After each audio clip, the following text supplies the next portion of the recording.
There was a version of you they shaped, with words, with silence, with expectations.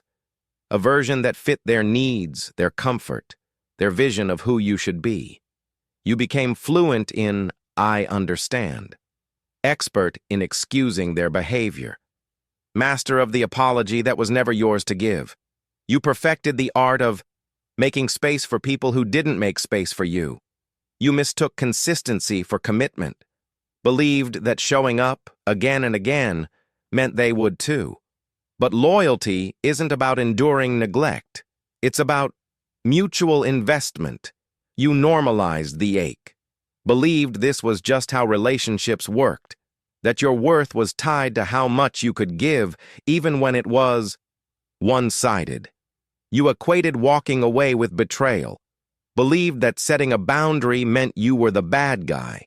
So you stayed, even when your soul craved space. But what if that version of you wasn't really you at all? What if the real you has been waiting patiently, quietly, for you to finally let her breathe? You fear what happens if you stop playing the role. If you release the version they made, will they be disappointed? Will you be unrecognizable? That underneath, the real you is not enough? You've worn the label of difficult or needy like a scarlet letter. So you minimized, you smoothed, you disappeared the parts that might disrupt the fragile peace. You've learned that being too much or too little meant being rejected. So you calibrated constantly, trying to find the perfect, safe middle where you lost yourself. The truth is, the performing itself is the exhaustion, the managing, the excusing, the constant shifting to fit their mold. It's what's draining you. You've been told to be accommodating, to bend. But what if bending is what's keeping you from standing tall in your own truth? You've spent so long being the character everyone wanted, you've almost forgotten what it feels like to just be, to exist without a script, without needing to manage the version of you they created. What if releasing the version they made isn't rejection? What if it's the bravest act of self-respect you can offer? What if it's the first step towards becoming truly, authentically you? You are not too much. You are not broken.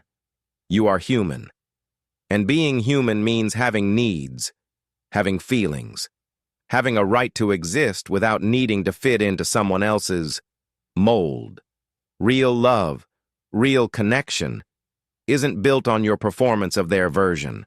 It's built on your presence, exactly as you are, messy, complex, and whole. Healing is not about erasing the past. It's about integrating it, making peace with the part of you who learned to become their version, and giving her permission to rest, to transform, to be free. You are allowed to be tired. You are allowed to be uncertain. You are allowed to take up space without apology. You are allowed to release their version of you. This isn't about becoming someone new. It's about remembering who you were before the world taught you to be their version. It's about coming home to yourself. You don't have to perform their version anymore. You don't have to pretend. You don't have to be perfect. You can start right where you are, honoring the real you that's been waiting. Start listening again to your body, to your boundaries, to that small voice that whispers, "This doesn't feel right." It's time to stop normalizing what harms you and start honoring what makes you feel fully alive. You are worthy of love exactly as you are. Not for the act you put on, but for the beating heart beneath it.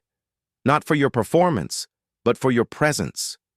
Healing is not about erasing the past. It's about rewriting the story.